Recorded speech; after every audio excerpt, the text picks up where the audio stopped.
Good afternoon and welcome everyone to the Exploring HyFlex Program Delivery webinar. My name is Julie Shipp and I'm AMSA's Language Program Manager. Funding for this webinar today is provided by Immigration, Refugees and Citizenship Canada. We're joining you today from the unceded territories of the Musqueam, Squamish and Tsleil-Waututh Nations.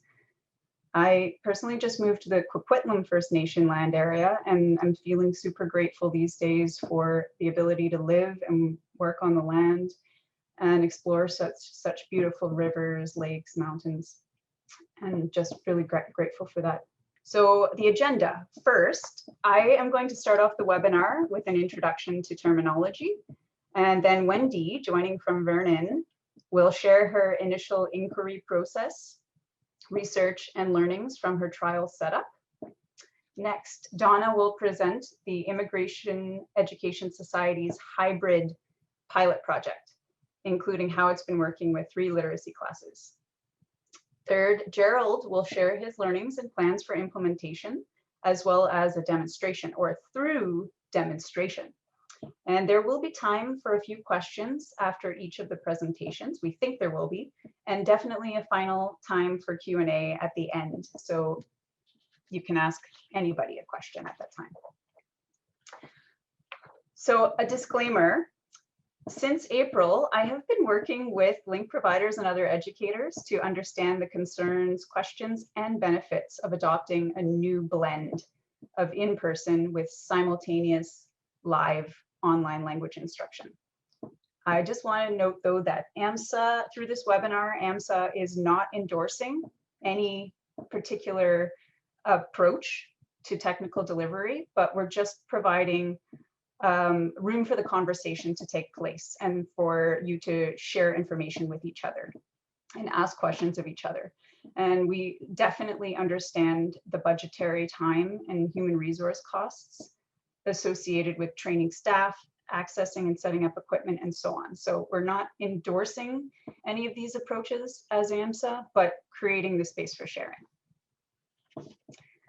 So in preparation for this webinar, this article that you can see on the slide here, The Landscape of Merging Modalities, has been super influential in helping me understand what we can and cannot call new combinations of modalities in our IRCC funded language training delivery.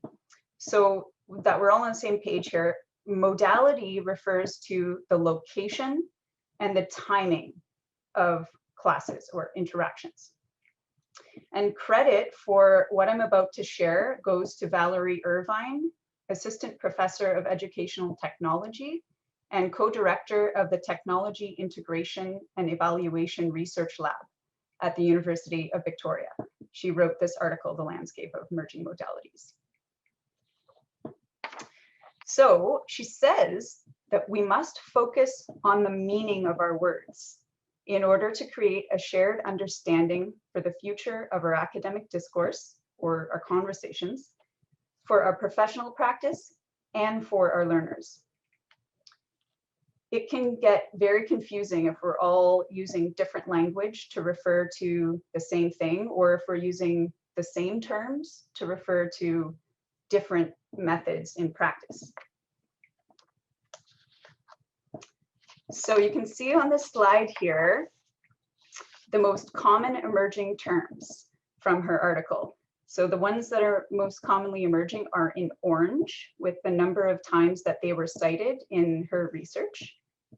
And notice that blended synchronous has been cited 206 times. And we may have been better off actually calling this webinar Exploring Blended Synchronous Program Delivery, but we were exploring what does HyFlex mean? What are all of these different options? And you'll learn why in a moment. Maybe that blended synchronous is better. So a definition of the hybrid flexible model first. So HyFlex stands for hybrid flexible, and that's the easy part, of course. According to Irvine's research and merging modalities article, the HyFlex model was developed by Brian Beattie in his graduate courses at San Francisco State University. And it was introduced at the 2007 annual convention of the Association for Educational Communications and Technology. And the hybrid part of this approach is the combining of both online and face-to-face modalities. And the flexible part, which I think is the most important part of the term, it refers to students being able to choose through which mode they want to access the learning content. So a specific characteristic of HyFlex is that the learners have full control over their learning mode or format. This could be online synchronous, face-to-face, or online asynchronous, as in through a learning management system only. I've found out that this choice actually limits the applicability of the HyFlex term or HyFlex model to the link world, because attendance in the synchronous portion of link classes is required to report on occupancy and enrollment statistics, right? And it's also required for ensuring validity in PPLA artifact collection and so on, which I know is something that many of you have been talking about over the last year. The term HyFlex also cannot be applied to programs where the number of learners who can participate in person or online synchronously is limited, or where there's no asynchronous option provided at all. So HyFlex has become it's become popular beyond the research literature in response to COVID-19. However, Irvine says that it's likely that many of the implementations happening out there are not in fact true HyFlex designs for the reasons I just mentioned. So what should we call the approach that includes simultaneous in-person and online course delivery?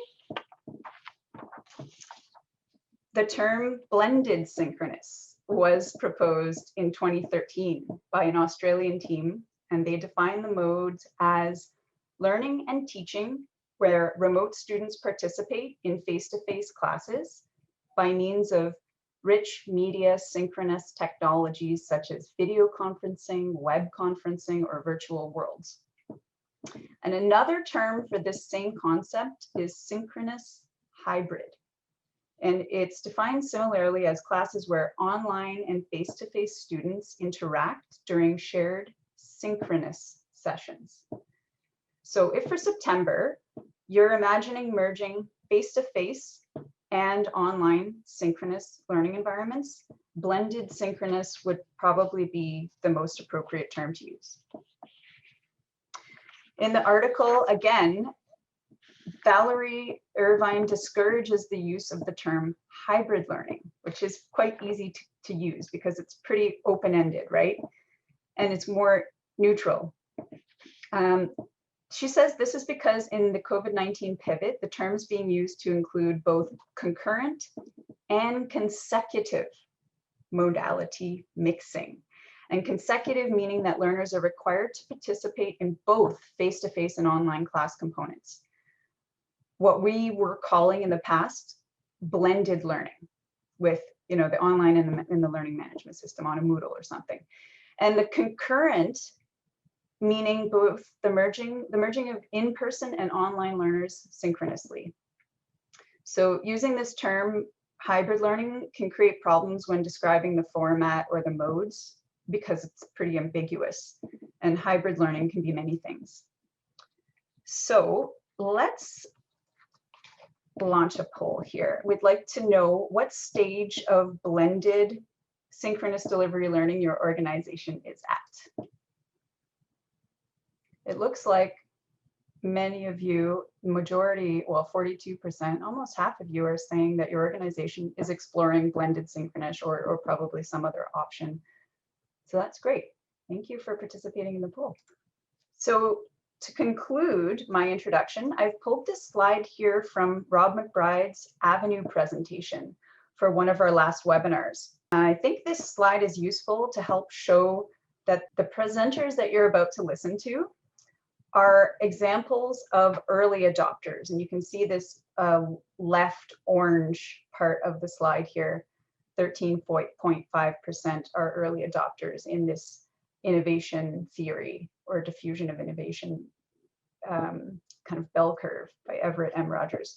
So even though university faculties have been integrating versions of these approaches that I've mentioned for a while now, it seems to be just starting to gain momentum in the link world. And I'm really excited that we have Wendy, Donna, and Gerald here to share with us their learnings. They are not necessarily at the end of this curve or at the place where they've done the full experimentation of their pilots. So I just want to make that clear before we get started. So I hope you find that what they have to share is useful to help you maybe answer questions about what you're doing with your programs or what you might do if you want to take this route. So please feel free to post your questions in the Q&A chat for the panelists as we move along. And now,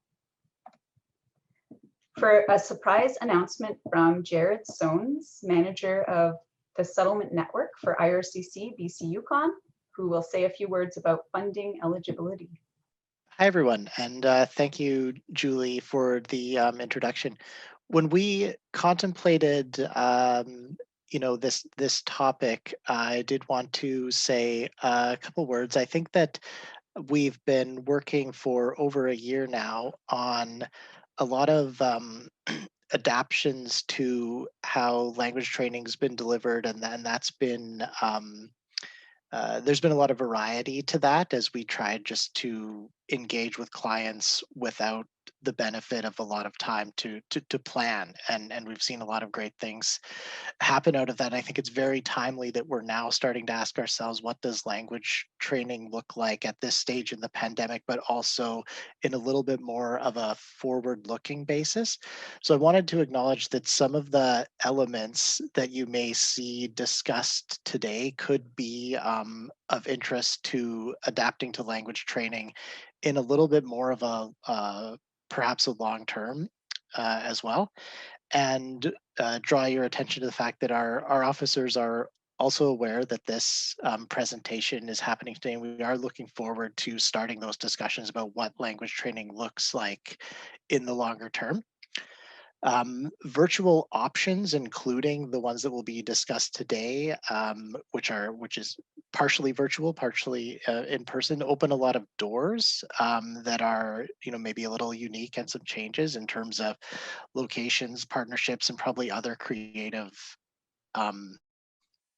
adapting that can be done to language training. So because a lot of those possibilities are going to be unique and potentially new to us, when we're having these discussions about new language training options, we may look at best practices, directions from our policy teams, and so on as well. But again, really looking forward to having those discussions about how we can have language training that's working for clients, working for instructors, and then obviously also meeting those needs with PBLA and iCare as well.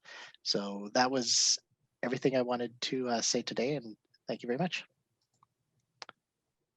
Great, thanks, Jared. Before I introduce Wendy, I'd like to give kudos to some other blended synchronous early adopters who were part of some of the initial research to pull this webinar together, and also for the work on the upcoming info sheet. Janice Campbell and her colleagues from New Directions Language School, Mary Lim, who also used to work in Link from the Vancouver Film School, and Sonia Winks from ILSC. Thank you all for your contributions in making this happen. So now, without further ado, Wendy Czar is the Link Program Coordinator, PBLA lead, and currently the only CLB assessor in the Vernon and District Service Area. She has experience teaching all levels, from literacy to Link 8, often all in the same class. And she has been researching and testing blended synchronous delivery since early this year, and was the original person who reached out to me to say, hey, do you know who's doing this? And I said, doing what? Can you explain that? What do you mean by that? Anyway, she's been doing this since early this year and hopes to be implementing it this September. So here, take it away, Wendy. Hi, everyone. Thanks for joining us today and taking your time to listen to our research. I'd like to first acknowledge that I live and work on the traditional and unceded territory of the Okanagan Nation and the Silks people. A little bit of background about our agency here. Vernon is a one-stop shop. We have settlement services, we have a Swiss program, community connections, Work BC, and Link, and as well as some other programming, all under the same roof. We serve a large service area that extends 150 kilometers to the north and 60 kilometers to the east. Our Link program consists of two very multi-level classes that those of you from smaller communities will likely relate to. We have a literacy to CLB 4 class and a CLB 5 to 8 in the other class. So that in itself is very challenging on its own. And then try and add in all of this new, let me get the terminology correct, blended synchronous delivery. So I have a couple of questions to ask everybody first, and you can just raise your hand or nod. I want you to think back to July 1st, when the provincial government kind of changed the mask restrictions. Instead of it being mandated, it was then only recommended. So think back to July 1st, and when you went into a first store or office, and now wearing a mask was only recommended. Did you feel a little bit naked? I know I did. It took me a few weeks before, and I'm fully vaccinated, and it took me a few weeks before I was even feeling comfortable to go in anywhere without a mask. Now, move forward a little bit. Am I ready to have a barbecue with friends and family in my backyard? You bet. Am I ready to go to a music festival or a concert with thousands of people? Not a chance. I'm not there yet. So we've all been dealing with this pandemic in our own ways over the last year and a half, and our students are in the same situation, trying to deal with the changes and adapt to daily life. So that's really the reason behind why I started looking into, here we go, I have it in my notes now, blended synchronous delivery. Back in February or March of this year, I was planning and really just hoping for a return to in-person classes in September, but wasn't sure of the parameters that would be involved, if we would be at reduced capacity, or even if students would feel comfortable returning to the classroom at all. So in March, it was still hard to believe that in-person programming would resume as usual. I predicted having a drastically reduced class sizes due to physical distancing. Because of our online classes, we were able to reach students in other parts of our service area who would otherwise not have been able to attend due to lack of transportation or driving distances. And judging from my online students' opinions, I also assumed that not everyone would be as excited to get back into the classroom as I was. So at that time, I reached out to Julie, as she mentioned, to see if anyone else had been starting the conversation about having in-person and online at the same time. And Julie was kind enough to connect me with some colleagues of hers. And that's where I hit the ground running. I began ordering equipment and testing all different types of classroom activities that worked and didn't work. Now that said, I haven't actually been testing with real students in person. I have real students that attend online via Zoom, and I've pestered some of my colleagues here in the office to help me out with the in-person portion of it. So, of course, I expected obstacles. So what obstacles did I think I would run into? Well, student buy-in. So in-person students, I figured maybe they would only want to work with the other in-person students, that they wouldn't want to work with online students. I was worried that the online students would feel left out of some of the activities that just work in a more flowy fashion in the classroom. Again, changing the way classes are taught.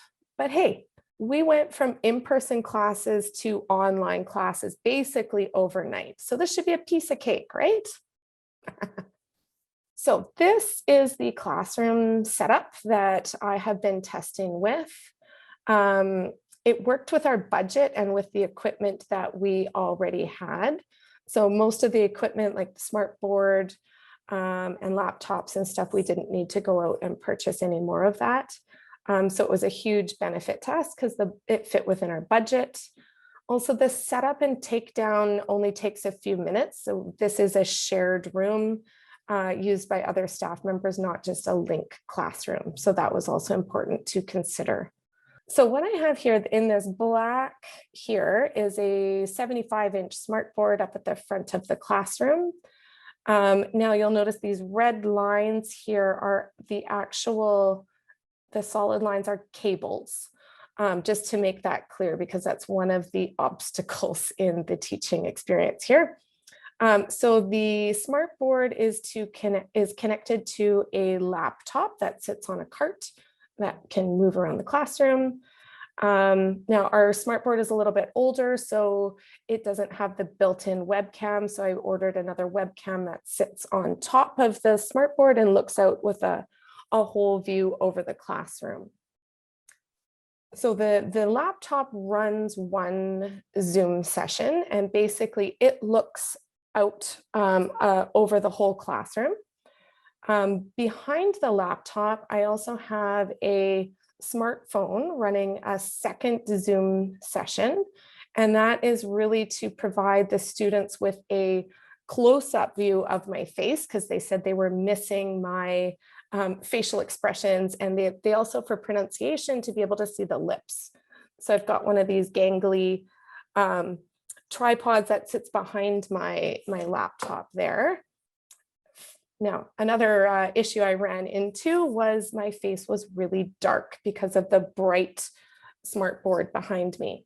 So I purchased one of these another gangly tripod there, fancy fill light to brighten up my face so that the students were able to see my facial expressions. Now you'll notice this dotted red line here. That is because it's not a cable, it's connected to Bluetooth. So we have this Bluetooth speaker and microphone. It is I don't know if you can see that, Jabra. It is amazing. So I can have it sitting right in front of me, and the students can hear me clearly. Students in the classroom can also hear clearly. Excuse me. I can also move the speaker across the room, and the sound and microphone work excellent. So here we have the setup, and you'll have to excuse the photos. I know they're a little bit dark, but you can see the smart board in the background, the laptop with the second Zoom instance there, and the fill light. In the second photo over here, you'll notice the mash of cables. So if anyone else is like me, when I'm up at the front and I'm teaching, I am animated. I move around the room a lot. I do lots of actions with my hands, sometimes my legs. So the cables I felt like I was in a bit of a box. So if you have equipment that can reduce the amount of cables there, I highly recommend it. It was handy to have the cart on wheels.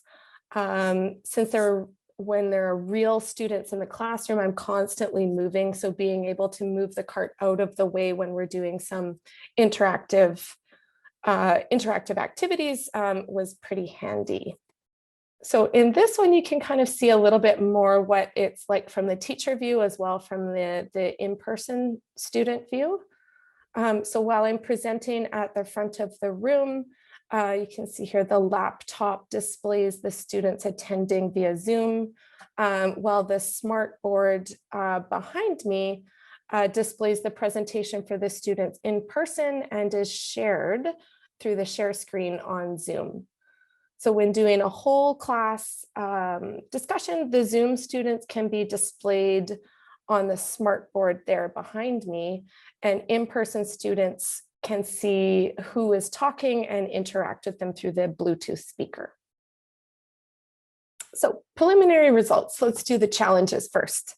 There were a lot of challenges. So because our agency is not currently hosting any in-person groups until September, my testing of this setup was with my Link 5 to 8 students on Zoom and with staff members sitting in as our in-person students.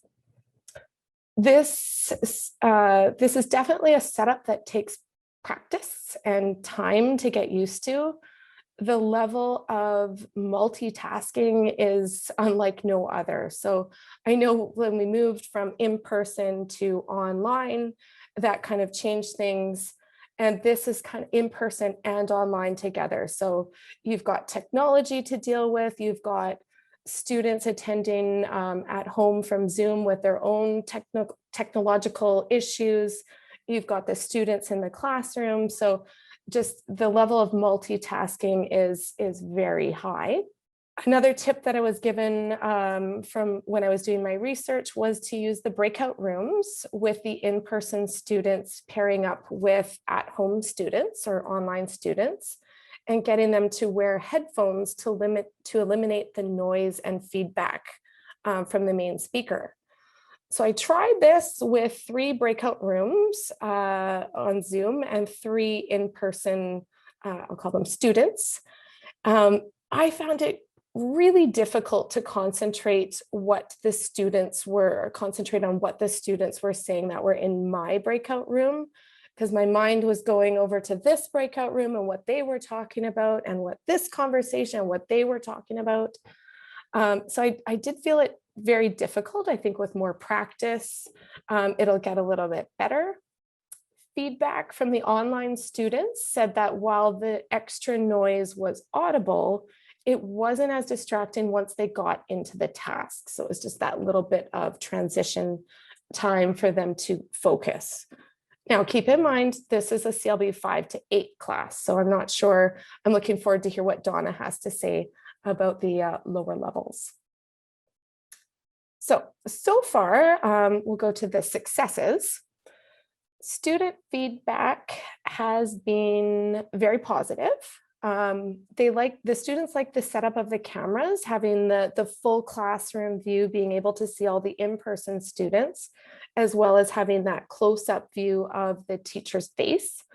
They like the screen sharing of the material on the smartboard, as well as the drawings that I'm able to do live with the students. They did say that the sound was very clear when the teacher was presenting at the front of the room, as well as when staff were at the back of the room were talking as well. So they found that the sound quality from the Jabra speaker was very good.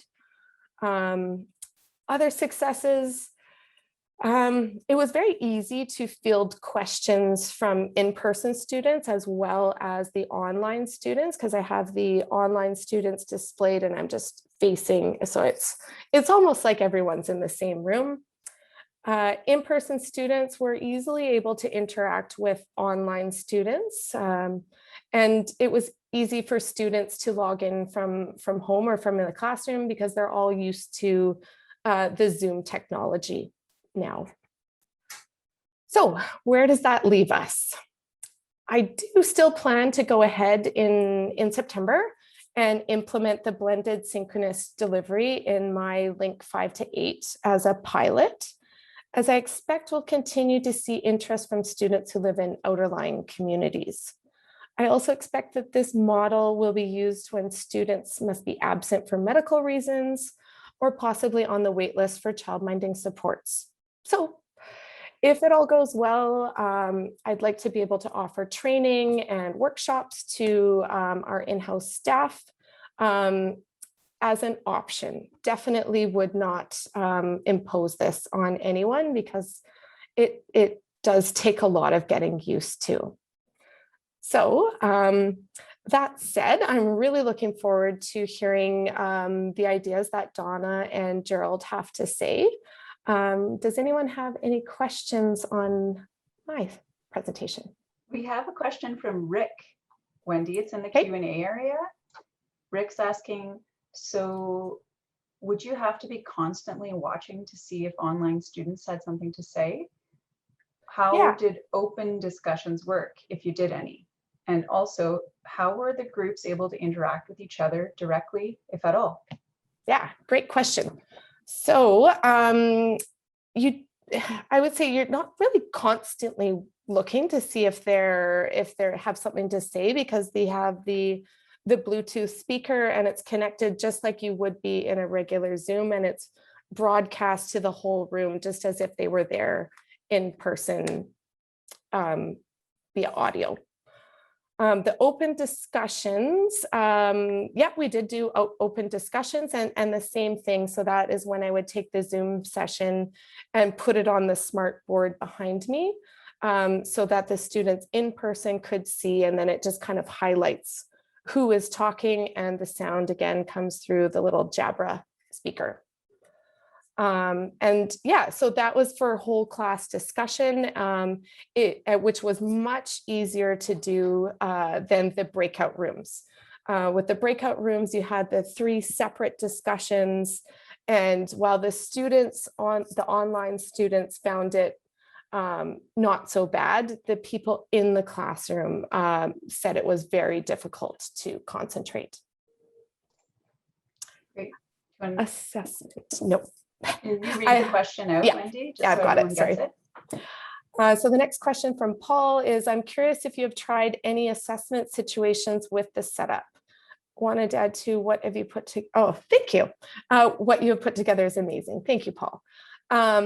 Assessment situations, no, because my in-person students are actually staff members. So I have not done any assessment situations yet. Hopefully in September. Good. Awesome. Thanks, Wendy. Yeah. We're going to move on to our next presenter. Donna Clark is a literacy instructor and the lead for the Literacy Center of Expertise at the Immigrant Education Society in Calgary. She's been working with literacy learners for more than 10 years and advocates for more research and training to better serve their unique needs. Donna is part of the team at the Immigrant Education Society, piloting, as I mentioned, the hybrid delivery project for 2 literacy classes. She will share the learnings from this pilot, including a video of the action. Take it away, Donna. Okay. Thank you very much. I'd just like to start by acknowledging the land that I am on in Calgary. So I'm in the traditional territories of the Blackfoot Confederacy, including the Siksika, Piikani, and Kainai nations, the Stoney Nakoda, including the Chiniki, Bearspaw, and Wesley nations, and the Tsuut'ina Nation. Southern Alberta is also home to the Métis Nation of Alberta Region 3. And I am grateful to be on this land. Thank you. So yes, I'm in Calgary, far away from you guys, but still really smoky. And I'll tell you a little bit about the school that I work for. We have 3 locations in Calgary, the Immigrant Education Society, and I work within TIES at the Literacy Center of Expertise, and I'm the lead there. So I have the opportunity to share a lot of the learnings and act as the centralizing force in Calgary to sort of amass information dealing with literacy. So at TIES, we have a dedicated literacy program for Literacy Foundation all the way to Literacy 4, and that runs concurrently with our regular CLB classes. We have a website that you can visit, and on there are a bunch of materials that we've created ourselves, podcasts, blog posts, and links to different websites that we've sort of vetted for you that are really good for literacy. We have a Facebook page, which you can request to join. It's a private group, so you just have to send me a message and I'll ask you what's your interest and let you write in. And then we have a Tutela group, we have LinkedIn, we have Twitter. We're dialed in to social media everywhere we can to try and reach as broad an audience as possible. And that's how we ended up here. So yeah, we were calling it our TIES hybrid project, but I'll now refer to it as blended synchronous. I'm a convert and I think language is very important and the words we use. So we began our project, our pilot, in around March 2021. We started with 4 classes and now we have 6, 3 of which are literacy. So to our Literacy Foundation, Literacy 1 split class, and the other is a Literacy 1-2 split class. So when we were in class online and now in this blended synchronous project, we have 5.5 synchronous contact hours a day, except for on Fridays where we have 3 hours. So it's a long time together. I think like 26 hours in 1 week. Those are our full-time programs. We have shorter hours for our part-time programs, but the blended synchronous is piloting here. And we've always had 10 students in our literacy classes only, and we haven't changed that, switching to the blended synchronous. So we still have 10 students, and they're organized a little bit differently based on the student needs. And I'll go into that a little bit more later. All the teachers who are teaching in this pilot have volunteered. So those who have volunteered do have pretty good technical skills. We're really lucky. And they understood that they were going to embark upon something that may require a lot of extra work for them. And our pilot has been interrupted by health restrictions that have been put in place when our COVID numbers were really high. So we did switch to just solely online for a couple of weeks to make sure that everyone was kept very safe. But that was okay because our Fridays are strictly online. So the students who are in the class have developed the necessary digital literacy skills to participate online if need be for situations that might arise like that. And we are funded. This project is funded by IRCC. So we're grateful for that opportunity. Okay, so my colleague Jeremy is out there in the cyber world somewhere. Thank you, Jeremy. He can answer questions too. This is our equipment setup. So we already had high-speed internet in the building, so we didn't have to change that at all. And we had the smart board. So the teachers were used to working with the smart boards. What we did need to invest in was a high quality camera with a built-in mic. So I've got the little red circle up there on our camera, and that's a Logitech Meetup conference camera, and it runs for about $1,300. We originally put it at the back of the classroom, but then the students online could only see all their classmates' backs. This means that the teacher has to move back and forth to interact with both groups of students, but the students interacting with each other is as equally important. So that's why we put it in the front so they can see each other's faces. And the camera does have it can follow the person who's speaking, or you can disable that and you can just zoom in on certain things if need be. And then we experimented with a few different video conferencing systems.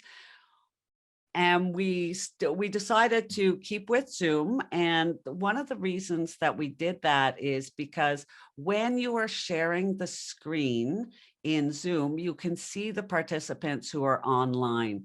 And some other platforms that we tried didn't have that capability. So with a literacy foundation student, they've got packages at home. You're saying, okay, get out this paper, please. And you as the teacher have to confirm that they actually have got the right resource in front of them. So they have to hold it up for the teacher to see. So when the teacher is sharing their screen, they also need to see the students to check to make sure that they are on task. And that was one of the best features we found with Zoom that we couldn't find in other platforms. And then Jeremy here has an extra laptop set up in his classroom so that he can see the view that the students are seeing. All of our students are on a laptop or a computer at the moment. None of them are on a phone. So he can look at the computer and make sure that what size they're seeing and decide whether or not he has to zoom in, because of course the smartboard is much larger than their screens that they're using at home. And here's just a few different views of the screen sharing. So in the top left, you can see the teacher would be sharing the worksheet, and the students, some of them are holding up their paper to show the teacher that they've finished. And the circle is around the one where the students at home can see everything that's going on in the classroom. That's on the left side. On the right side, the class camera is zoomed in on a student doing the activity. The students at home are expected to do the exact same activity, and now they get to look at someone modeling that activity, because it would be difficult for the instructor to say, okay, now put all your alphabet cards in order on the table, but we get to put the close-up camera, zoom it into a student, and they have a model. So it mimics just looking over at your classmate and ensuring that you're on task and doing what you need to do, which is a really important aspect of being in a classroom. And on the bottom left, the red circle is just showing you that when the instructor is not screen sharing, the images of the people at home online are much larger, and you can see each other's facial expressions and interact, and the microphone is good enough to pick up the students in the class talking to the students online. And we really have been able to create a community of learning amongst the students, which was something that I thought would not be possible in this situation, but it is. And on the bottom right is just a close-up of the camera view on the smartboard. So it's quite clear, and the students online can see all 6 of the students we currently have in class. There's 6 because we are observing, of course, the social distancing required for health regulations. And some of the challenges of hybrid blended synchronous delivery that are not that dissimilar to just online learning, right? So the pace of learning is very different. The multisensory learning is somewhat absent. And we have decided that if the students in the class and the students online should have the same robust class experience, not something different. The students online are not observing the class, they are participating in the class. So you can't do activities like go on a field trip and bring them along with your phone, or have a potluck, which still health regulations don't allow us to, but you couldn't do that now because you want to provide equal education for all of them. And then peer support is another thing. So these are some of the challenges that our students and the teachers are presented with. They have to change their lesson plans to appeal to 2 different platforms at the same time. So some of the accommodations we've made, and again, I want to stress this is for a literacy foundation class, and these are students who have 8 years or less of formal education. It's their first point of contact with schooling. Many of them don't know the alphabet, can't write their name, things like this. So they require accommodations in a regular classroom and more accommodations in a blended synchronous situation. So what we did for the lower levels, and I would assume that as they move up through the levels and have higher digital literacy skills, some of these supports can be removed. But at this point in time, and for that level, they require these supports. And what we've done is each student, be they in class or online, have a package. They all have a box actually, and inside is the language companion, and the little tabs in there are really hard to see. So another accommodation we've done is use painter's tape with color. So we say go to the red tab so they know where to go.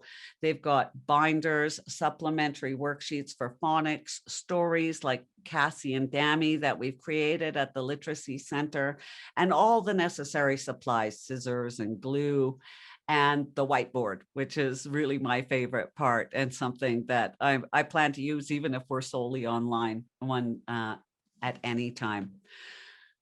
So this requires some extra preparation on the part of the teacher because we have to send home worksheets for the theme. We do a needs assessment. So we base it on what the students need to learn. And it takes time for the teacher to organize all of those worksheets. And we can't be asking the students to come in once a week to get their papers. You know, there's a reason a lot of them are still online.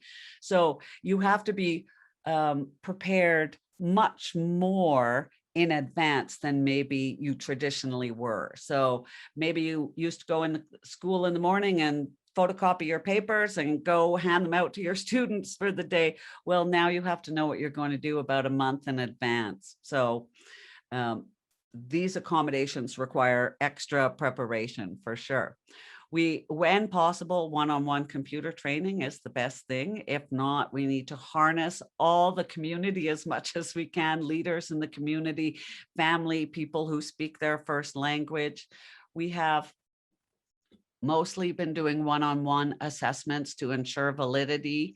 And when we do that, our students aren't really comfortable doing independent work. So we can't just tell the students, oh, read this story and answer these questions. So you need someone to help out. So it does require some assistance, either from your admin support team or from classroom assessments.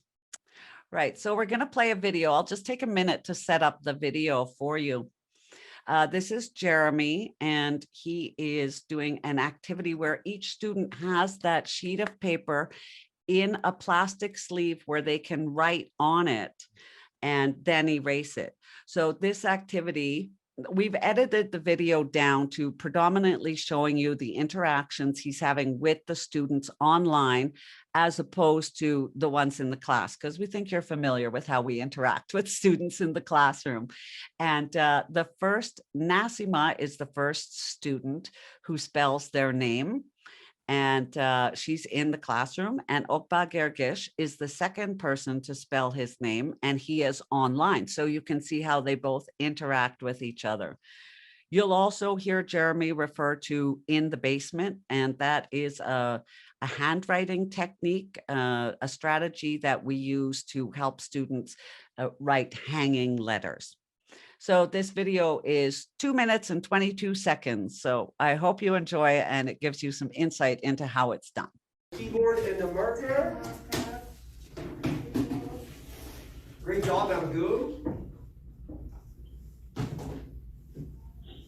Thank you, Okba Girgash. Take it out. Great, Valley. And do you have a marker, Valley? Marker? Yes. Okay, how do you spell your name? N A S. What to do is I'd like us to type this to color and type on our keyboard. So what's the first letter? And so everyone, can you color with your marker? N. N. On your keyboard there, Valley, can you color N? N. And what's number 2? Number 2. A. A. So students, what you can do now is, with your finger, you can practice hitting each key on the keyboard. So again, what's the first one? So Jeremy, I'll touch N. N. I. A. A. S. Yes. S. So right now, students, can you type with your fingers?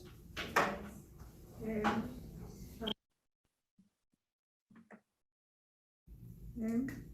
S. Oh, M. I. A. A. S. I. M. There we go, students. What letters are in the basement? G. And 2 of them, right? Very good. All right. Oh, Valley, very good. But Valley, your first G should be down in the basement. G. Yeah, check your first G. Should be down in the basement. This is G. Yeah, but Valley, not up here. No, up here, down. Okay. Good. Yeah, great job. Very good, Mabagoom. Nice and clear. All right. So I hope that helps you to understand a little bit what's happening in the classroom. We introduced and started this blended synchronous pilot when we were still under very severe health restrictions. And the reason we did this pilot was to find and help the lost learners. So we had some students who wouldn't come to class, wouldn't enroll in a class unless they could come into the building. And then we had others who, because of age or family situation, health situation, children, couldn't come into the building. So this program helped to address everybody's needs. And we were really lucky that when we set it up the first semester, the numbers just worked out perfectly. We had room for 6 students in the building and 4 online, and 6 students wanted to be in the building. So it was perfect. Now our new semester starts in August, and in our literacy 1-2 class, we have 9 out of the 10 who want to be in line. So we have worked out that on Monday and Tuesday, these students will come. On Wednesday and Thursday, these students will come, and everybody's online Friday. So they all have equal access to the learning system which they prefer. So I do think some things worth considering are, should students be in the classroom for a maximum number of times? Should they all be doing their assessments in the class when our health restrictions lift? These are some things I think individually organizations would have to decide. So teachers will need tech and delivery training for sure. It's not teaching online and in the class. It's teaching in a brand new way and requires extra prep, and extra material purchases are necessary for the lower levels. I can't speak to the higher levels, but those supports are really part of the success. They will lend themselves to the success of the students. We've had great feedback and excellent attendance, and I have gone over time. So that's all I'm going to say for now. Thank you very much. Thanks so much, Donna. You're I welcome. think you made some really great points at the end there too. You know, the smartboard technology, even in and of itself, I found challenging, and I needed more time to learn how to interact with the smartboard as a teacher. So that tool on its own has a learning curve, and so I appreciate those extra considerations at the end there. So much to talk about. I have so many questions. We do have a question In the Q&A area, have you tried Big Blue Button, Donna? Maybe Wendy, you may have tried it as well. I'm not sure. I've given presentations on Big Blue Button for Tutela a long time ago. My experience as a presenter was that I could not see the participants. And so I haven't experimented with it at all. I just shared my screen and was in the void and didn't, you know, maybe for a lecture type, but for it, I don't know if you can, but you really need to see all the people participating online. That's really important. So if that's something that I would check for whatever my video conferencing platform was that I chose. And then there's a question, does your student fully understand what the instructor's saying at in the literacy class?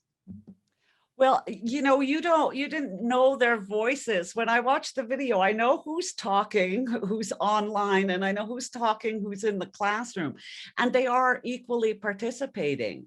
And the way the class has been set up is that they do know that it's really important to ask a question when they don't understand. So that's an issue, I think, of classroom management and establishing a safe environment where students are comfortable doing that. Because if that isn't set up, be it a classroom or online or in the blended synchronous, those students aren't going to ask anyway.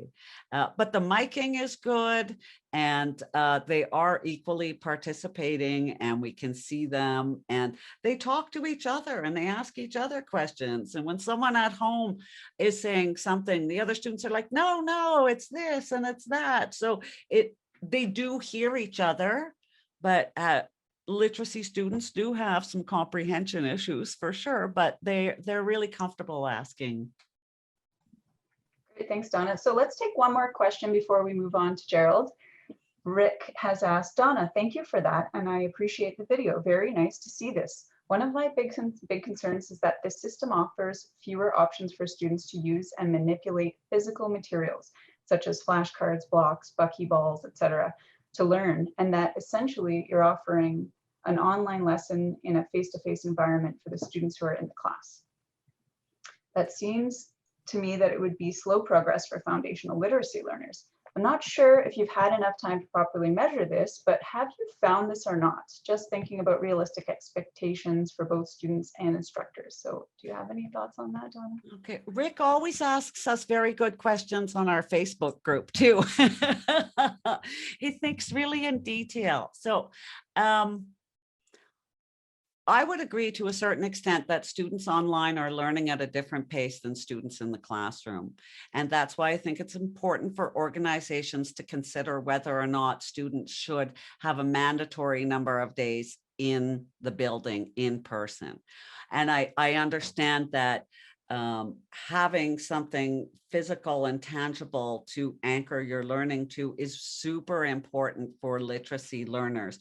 So we have sent home blank recipe cards, and Jeremy gets them all to create their own little flashcards. We've sent home 3 different sets of alphabet flashcards that they can hold up and manipulate. They have scissors, they have glue, they have the whiteboards to draw on. So, and the worksheets that we've sent home to them, a lot of them require cutting and manipulating. So as much as we can, and we're still learning and still growing at this, we have tried to give them something tangible to anchor their learning to, because literacy learners really need that, you know, and we do get them to move around and do the physical stuff as well sometimes when we can. Great, thanks very much, Donna. So I'd like to move on to the third presentation for the webinar. Gerald Halabura is a language instructor and link head teacher at the Central Vancouver Island Multicultural Society in Nanaimo, BC. Gerald taught Link 5 and 6 online through the COVID-19 lockdown period, and he's currently working on developing CVIM's HyFlex or blended synchronous classroom options for the fall. Previous to joining CVIMS in 2015, Gerald was a Link instructor, program manager, and department chair of several language and educational programs in Calgary, Alberta. Gerald currently lives on Protection Island with his spouse and 4 cats. Welcome, Gerald. What a great job by the presenters. So I'm a little nervous myself. I have a little notebook with me, and I'd like to start with respectful acknowledgement that the Stevens community is located on the traditional territories of the Snuneymuxw and Snaw-Naas First Nations here in Nanaimo. And my goal is just to share a little bit of the narrative of how we arrived at this blended synchronous solution or classroom model, and give you a little bit of a tour, an actual tour of the space. So hopefully everyone can hear me, and you can see one of our classrooms live.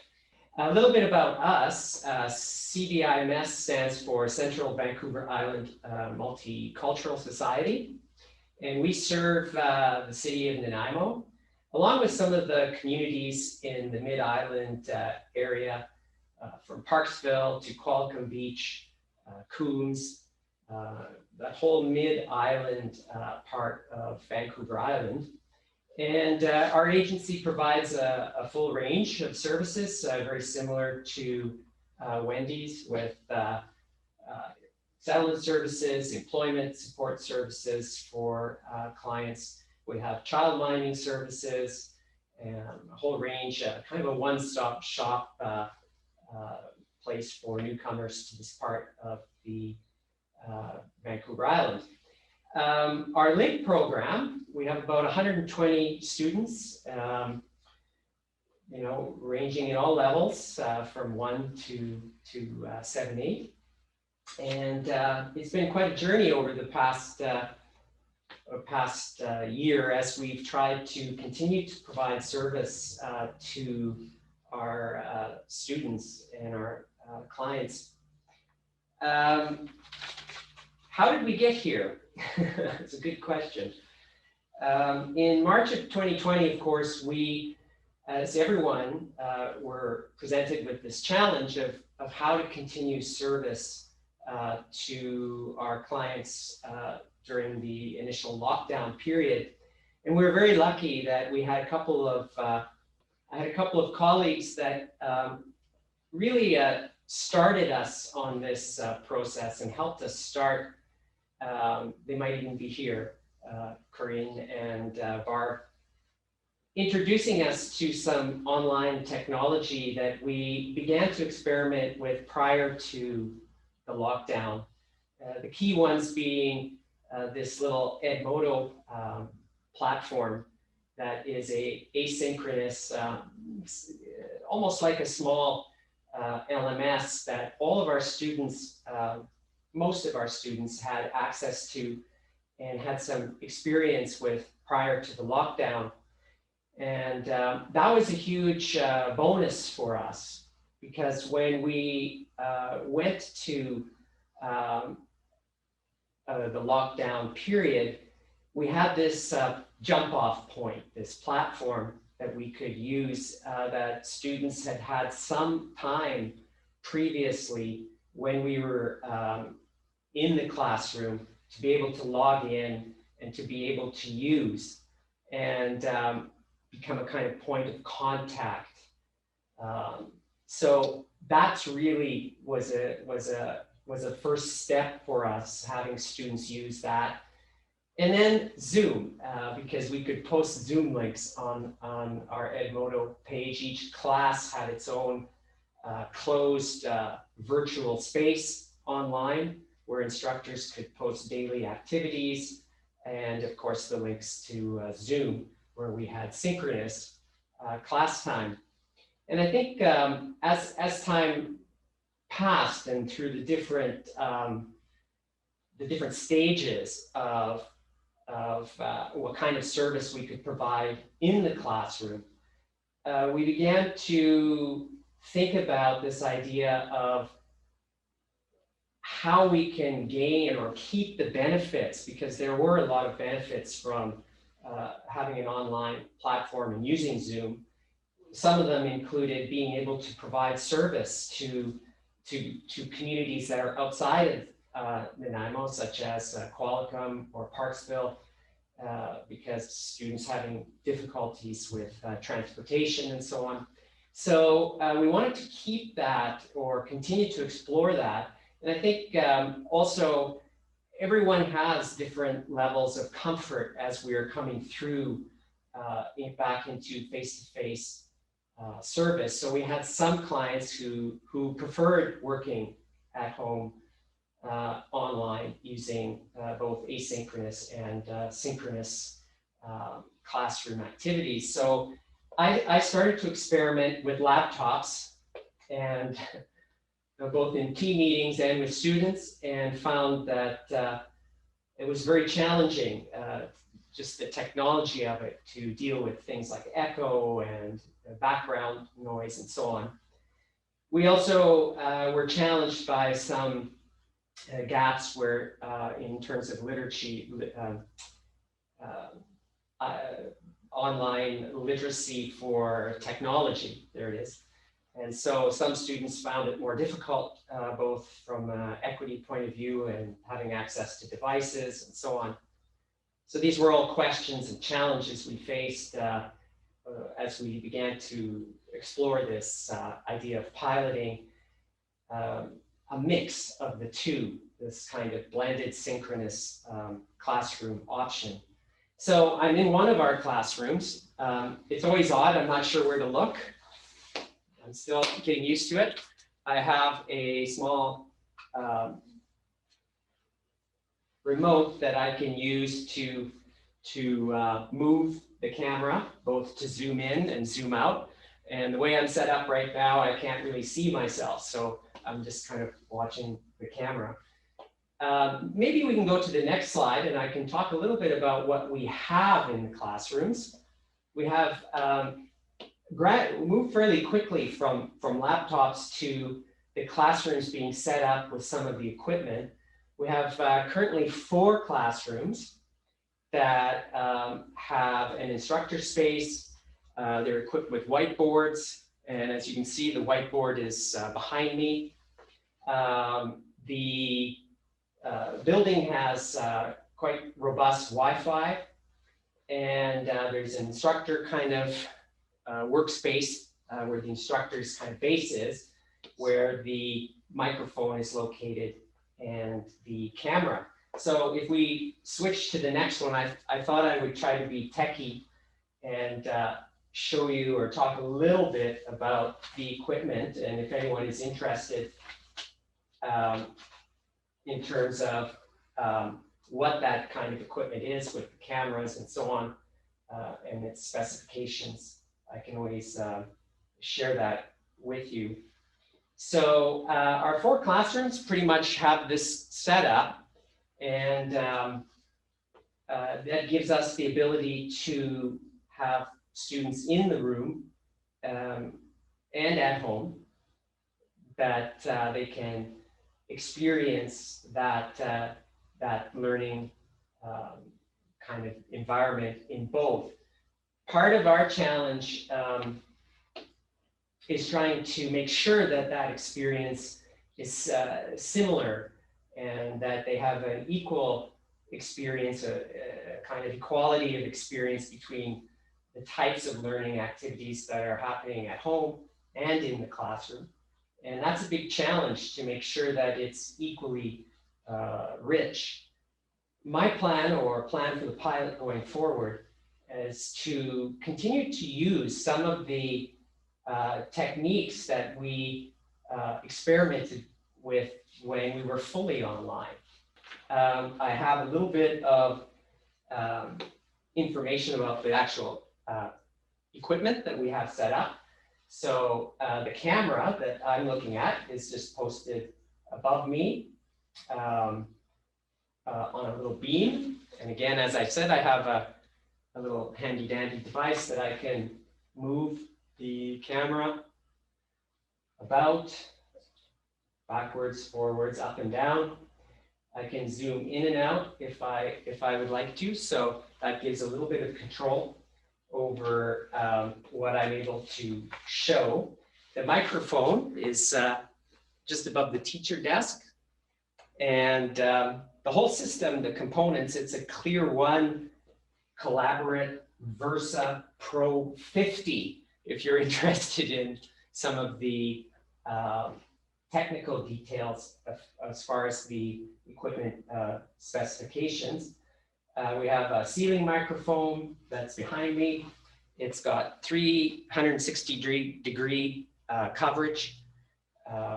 The camera itself has a 120-degree wide-angle field of view, so it captures what's happening in the room. I really like some of the suggestions from previous ones, and I think as we think about what our classroom experience will look like, I'm thinking that having a second camera in the room is probably a really great idea, so that you can zoom in on either the instructor or individual students who might be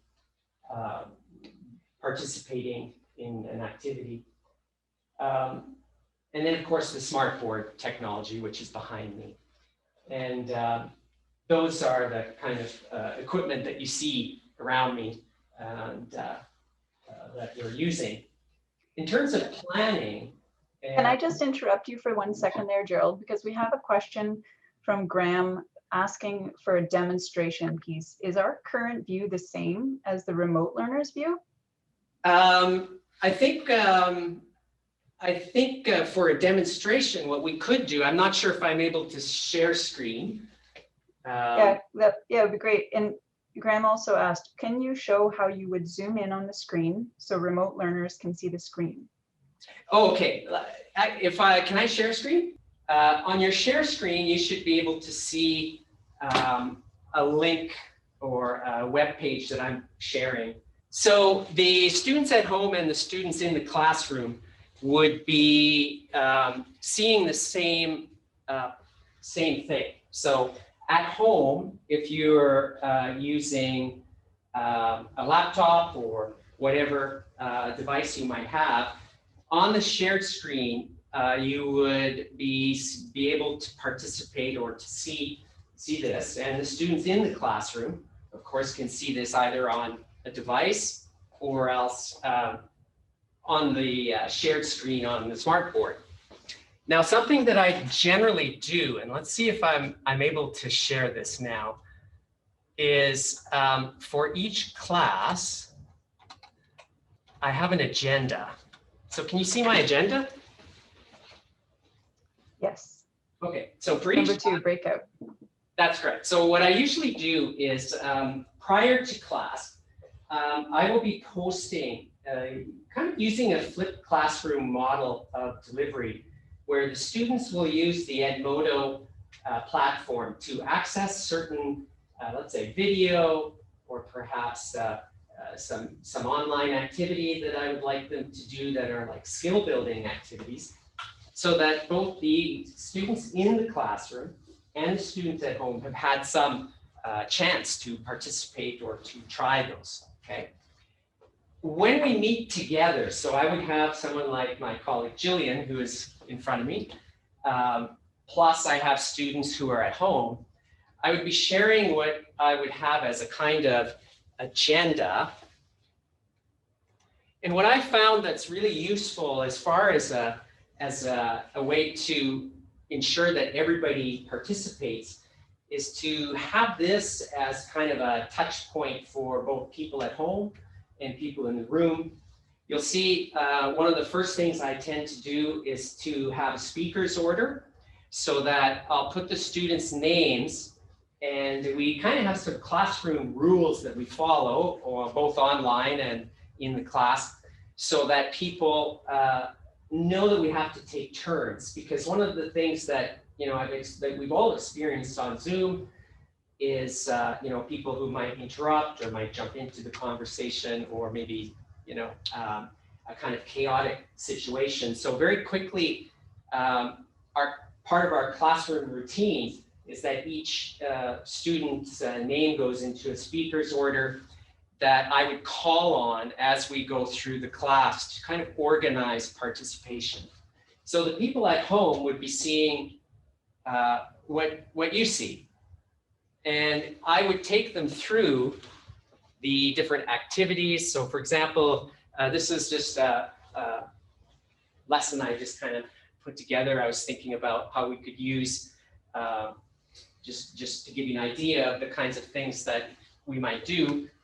This particular link is a hot link, so I can click on it and the student at home can click on it and it'll take you to that activity, so I could get them to work through that. If I keep going through my little agenda, they have something like this. Again, students would have this on their shared screen plus in the classroom. So if I wanted to break them into breakout rooms, I could have them assigned into different groups with these specific tasks. Using a kind of flipped classroom model, a lot of the preparation happens before, so students would still be asynchronously going to maybe watch a video, maybe do some reading, maybe some preparatory work.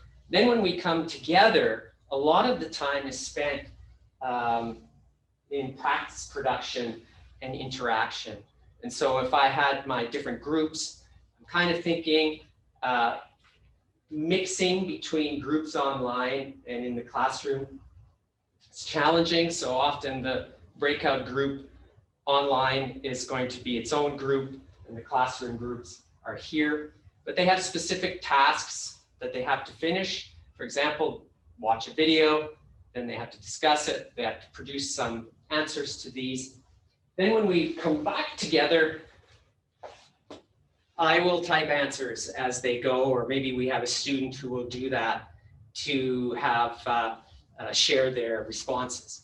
So that is very fast as I try to share just a little thumbnail. As you can see, there's a lot of challenges. It's a different kind of teaching. You're managing the technology. You have to keep calm because sometimes you go to share your screen and nothing happens and you're thinking, which makes a person have to kind of keep calm and wait as you sort through whatever problem you might have. So I think that is sort of a little snapshot, very, very fast, and maybe doesn't capture the whole. This is great, Gerald. hopefully captures some of the challenges and what you would see. And I think with some excellent points made earlier about the importance of trying to ensure that the experience is equal for people who are at home and people who are in the classroom. And part of my thinking for that would be to try to use these kind of platform touch points, almost like an agenda or a particular LMS where you can have both groups of students completing tasks and then coming back together where really you're using and exploring those kinds of things. There's an interesting question that came up about, do any of the presenters have experience with Avenue or took Avenue into consideration before deciding for a different LMS? Wendy and Donna have both responded in the chat. Have you used Avenue or experimented with that, Gerald? Yes, I've done some of the training. I have some colleagues that have gone a little bit further. It's definitely something that I think would be really a good part of building the system. I think my challenge it seems all the time was time, and one of the things that's really difficult for this kind of instruction is, again, I'll agree 100%, the amount of planning and prep work and sequencing that you do prior to being in contact with your students is quite a bit. And so I found during the year, especially when I was planning and delivering at the same time. I didn't quite have enough time to complete some of the training, but that is definitely something that I think would be a fantastic addition to this kind of approach, because so much of the material is there and available. Yeah, I also have an answer actually from Paul Carter, our BC mentor for Avenue, and Paul said it could be used to offer classes, Avenue that is, and that the real beauty of Avenue is using the Moodle LMS is that if you prefer Zoom or another video conferencing tool, you can use the URL resource to add a link to it for students to access easily. And big blue button is built in with Avenue, but teachers don't have to use it. So, you know, there's a lot of flexibility there. So hopefully that helps answer the question. And just 30 seconds, Gerald, someone else is using a flipped classroom model as well. Do you have any problems with students being prepared for lessons? Very quickly, yes, but slowly, of course, it depends on each person. But as time passes, when they realize that when they come to the synchronous class, if they haven't done the preparation work, they're unable to participate. Because if you are exploring things and basing the synchronous time on information or activities that were done before, that kind of pressure starts to build, and my experience is you kind of prod them a little, and then they will start to do more of it. Interestingly, most of my students had said that they were spending far more time outside of class than they had previously preparing to come, because if they hadn't done a lot of that stuff, they were unable to participate in the room to the same extent or on Zoom. So that kind of, I guess you'd call it peer performance pressure, kind of led many people to do that. And I think both in a positive way, they began to see the benefits of doing it, but that is a challenge. Thank you so much, Gerald. Unfortunately, we're out of time. And again, we'd like to thank IRCC, Immigration, Refugees and Citizenship Canada, for funding this webinar. And also thank you to Wendy, Donna, Gerald, and Jillian helping on the back end there, to Valerie Irvine for her article and the research, which helped me to understand, well, what should we be calling this? And thanks Con and Mingji and the rest of the AMSA team for helping with putting the webinar together. And also thank you everyone for joining the webinar on such a beautiful day. I hope you all can continue to breathe easily out there in the interior. We're thinking of you, and I hope everyone has a good day. Thank you.